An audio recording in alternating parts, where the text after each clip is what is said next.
Sir speaker sir, LA minister గారు ఉన్నారు, అనుభవజ్ఞులైన ఉప ముఖ్యమంత్రి గారు ఉన్నారు. సార్ ఇది బడ్జెట్ మీద చర్చ, అబ్జెక్షన్ ఉంటే ఎల్ఏ మినిస్టర్ కానీ డిప్యూటీ సీఎం ఫైనాన్స్ కానీ లేవాలి అధ్యక్ష.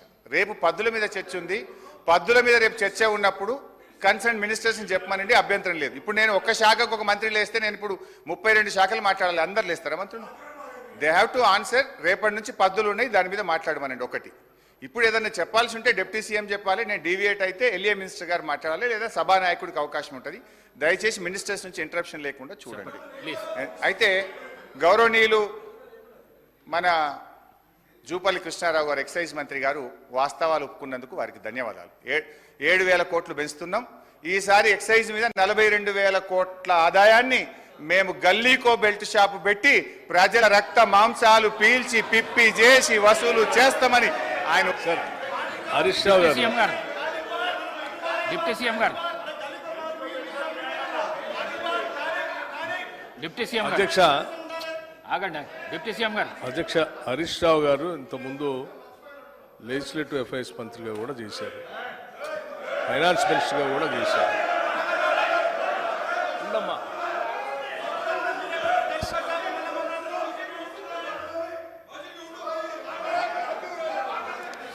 సభలో ఇవాళ 10 సంవత్సరాలు వాళ్ళ ఆర్థిక విధ్వంసం చేసి రాష్ట్రాన్ని అప్పులపాలు చేసి అసలు ఈ రాష్ట్రంలో పనిచేస్తున్నటువంటి ఉద్యోగస్తులకి జీతాలు కూడా ఇవ్వలేనటువంటి కటకటలాడే పరిస్థితులు ఈ రాష్ట్రాన్ని నెట్టేస్తే ఇప్పుడే కొద్దిగా ఘాట్లో పెట్టి నెల మొదటి తారీఖున వాళ్ళ జీతాలు ఇస్తూ ఇటు వ్యవసాయాన్ని, సంక్షేమాన్ని, పరిశ్రమల్ని, హైదరాబాద్ నగరాన్ని, మహిళల్ని, యువతని అందరినీ దృష్టిలో పెట్టుకొని ఒక ఆలోచనాభరితమైనటువంటి బడ్జెట్ను ప్రవేశపెడితే రాష్ట్ర వ్యాప్తంగా ప్రజలందరూ హర్షిస్తూ ఉన్నారు. కానీ హరీష్ రావు గారు ఒక్కడికి మాత్రం చాలా కంటగింపుగా ఉంది అధ్యక్ష. ఏంది రాష్ట్రాన్ని బాగు చేయటం కోసం ఇట్లా బడ్జెట్ పెడతా ఉన్నారు, మాలాగా ఆదాయాన్ని అంతా రకరకాల మార్గాల్లో ఖాళీ చేస్తే అయిపోయేది కదా, ఇదేంది అని వారు మాట్లాడుతూ మేము వాస్తవాలే మాట్లాడతాం, మాదంతా విన్న తర్వాత మీరు చెప్పండి అన్నారు. నేను సైలెంట్ కూర్చొని రాసుకుంటున్నాను. ఏం చెప్పారు? లేచి ఎక్సైజ్ మంత్రి గారట లేచారట, వారు 7,000 కోట్ల ఆదాయాన్ని పెంచడానికి గల్లీ గల్లీ బెల్ట్ షాప్ పెడతాం, మేము పెంచుతామని వారు చెప్పారట. ఇప్పుడే కదా అందరు విన్నారు కదా అధ్యక్ష, ఆ మాట ఏమన్నా అన్నారా వారు? ఇంతకంటే అన్యాయంగా ఉన్నది లేనట్టు లేనిది ఉన్నట్టు ఈ రాష్ట్ర ప్రజలకి భ్రమలు కల్పించి 10 ఏళ్ళు రాష్ట్రాన్ని సర్వనాశనం చేశారు. ఇప్పుడు మళ్ళీ మొదలుపెట్టారు, 5 నిమిషాల్లోనే భ్రమలు కల్పించడానికి ప్రయత్నం చేస్తున్నారు. ఇది ఎక్కడ అన్యాయం అధ్యక్ష?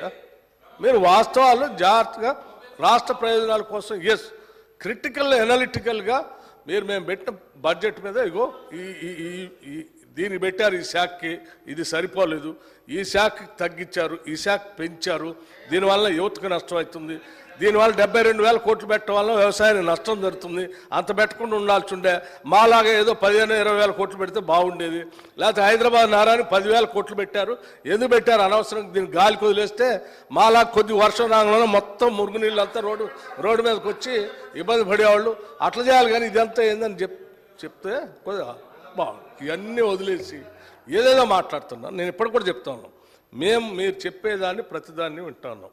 అసలు మేము ఏమనుకున్నాము, ఇంత బాగా బడ్జెట్ పెట్టాము, సరే ఈ బడ్జెట్ మీద నిన్న వారు బడ్జెట్ వినడానికి వచ్చారు కదా, ఎల్ఓపి గారు వచ్చారు కదా, వాళ్ళు వచ్చి ఏమైనా మాట్లాడతారేమో, ఏమైనా ఉంటే విని సమాధానం చెప్దాం అనుకున్నాం. వారు రాలేదు. రాకపోగా వీరు మాత్రం వారు రాలేదు, బాధ్యత లేదని దీని ద్వారానే స్పష్టంగా అర్థమవుతుంది. వాళ్ళు ఏదో మాట్లాడరు కాబట్టి గుడ్డగాల్చి మీదేసి పోదామనంటే ఎట్లండి? ఇది కరెక్ట్ కాదు హరీష్ రావు గారు.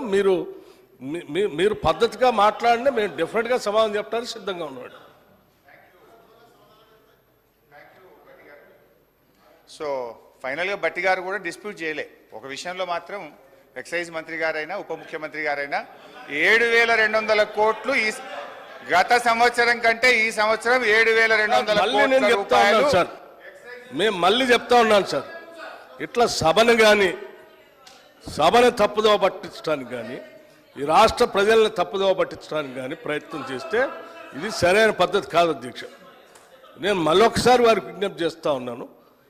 నేనటో ఒప్పుకున్నాను అటు వారు చెప్పిన దానికి. ఏ ఒప్పుకున్నాను అధ్యక్ష? మీ ముందే కదా మాట్లాడింది.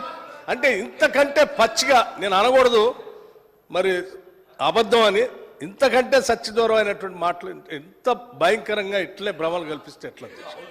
అది హౌస్లో నిమిషాల్లోనే, రోజులు కూడా కాదు, నిమిషంలోనే ఎంత భ్రమలు కల్పిస్తే ఎట్లా? సార్ ఇప్పుడు నేను ఏం తప్పు చెప్పలేదు అధ్యక్ష. పోయిన ఆర్థిక సంవత్సరం కంటే ఈ ఆర్థిక సంవత్సరం ఎక్సైజ్ మీద 7,200 కోట్ల రూపాయల ఆదాయం పెరుగుతుంది. ఈ సంవత్సరం 42,000 కోట్ల రూపాయలు ఎక్సైజ్ మీద మేము ఆదాయం తెచ్చుకుంటామని బడ్జెట్లో పెట్టారా లేదా బట్టి గారిని చెప్పమనండి. మళ్ళీ ఒకసారి చెప్తా మీకు లెక్కలన్నీ మీరు మాట్లాడేటప్పుడు. అయినా మీరు తొందరపడుతున్నారు కాబట్టి చెప్తున్నాను.